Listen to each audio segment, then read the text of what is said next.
دوست کی غلطی ریت پر لکھو تاکہ پانی اسے مٹا دے، اور دوست کا احسان پتھر پر لکھو تاکہ کوئی بھی اسے مٹا نہ سکے۔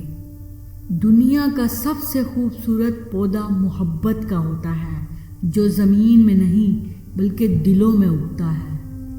جب آنکھیں نفس کی پسندیدہ چیزیں دیکھنے لگیں تو دل انجام سے اندھا ہو جاتا ہے۔ 3 چیزیں انسان کو اللہ سے دور کرتی ہیں۔ نمبر 1، اپنے اعمال کو زیادہ سمجھنا۔ نمبر 2، اپنے گناہوں کو بھول جانا۔ اور نمبر 3، اپنے آپ کو سب سے بہتر سمجھنا۔ اگر کوئی شخص آپ کی فکر کرتا ہے تو اس کی قدر کرو، کیونکہ دنیا میں تماشائی زیادہ اور فکر کرنے والے بہت کم ہوتے ہیں۔ کسی کو تم دل سے چاہو اور وہ تمہاری قدر نہ کرے تو یہ اس کی بدقسمتی ہے، تمہاری نہیں۔ جب تم کسی کو اکیلا دیکھو تو سمجھ جاؤ کہ وہ ایک سچا انسان ہے، کیونکہ بھیڑ ہمیشہ منافق کے ساتھ ہوتی ہے۔ کبھی اپنے دوست کی سچائی کا امتحان نہ لو، کیا پتہ اس وقت وہ مجبور ہو اور تم غلط فہمی میں ایک اچھا دوست کھو بیٹھو۔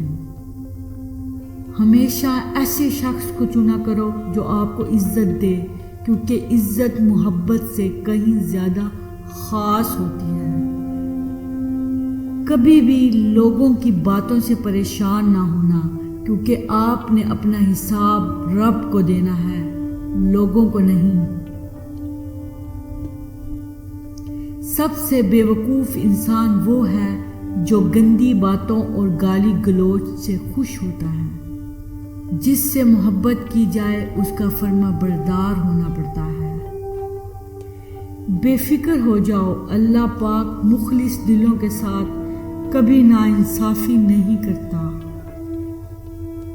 خیال رکھنا کسی کی آنکھ تمہاری وجہ سے نم نہ ہو، کیونکہ تمہیں اس کے ہر آنسو کا حساب چکانا ہے۔ انسان کا دل توڑنے والا شخص اللہ کی تلاش نہیں کر سکتا۔ کسی کے برا کہہ دینے سے ہم برے نہیں ہو جاتے، نہ ہی اچھے ہو جاتے ہیں۔ اپنی زبان سے ہر شخص اپنا ظرف دکھاتا ہے، دوسرے کا عکس نہیں۔ جسمانی رشتے مختصر زندگی تک محدود ہوتے ہیں، آخرت میں ہم ان کے ساتھ ہوں گے جن سے روحانی محبت ہوگی۔ اگر کوئی تم سے ناراض ہے اور اسے اس بات کا غرور ہے کہ تم اسے منا لوگے تو اس کے غرور کو کبھی ٹوٹنے مت دینا۔